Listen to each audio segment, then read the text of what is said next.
বড় কোনো ঘটনা নয়, ছোট ছোট উপেক্ষিত বিষয়গুলোর জন্যই অনেক সময় একটি সম্পর্ক ভাঙার কারণ হয়ে দাঁড়ায়।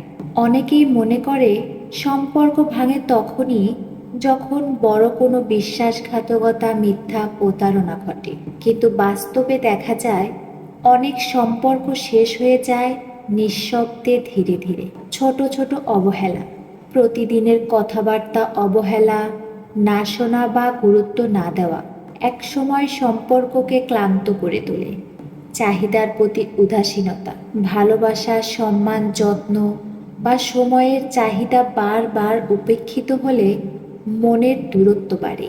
কমিউনিকেশনের অভাব, মনের কথা না বলা, অনুভূতি লুকিয়ে রাখা সম্পর্কের মধ্যে ভুল বোঝাবুঝির জন্ম দেয়। অহংকার ও ক্ষমা না চাওয়ার প্রবণতা, ছোট ভুলগুলো ঠিক সময় মেনে না নেওয়া কিংবা ক্ষমা না চাওয়ার অভ্যাস সম্পর্ককে নষ্ট করে। আস্থা ও সম্মানের ফাটল, ছোট কোনো মিথ্যা, অবিশ্বাস কিংবা অসম্মানিত মন্তব্যের প্রভাব অনেক গভীর হতে পারে।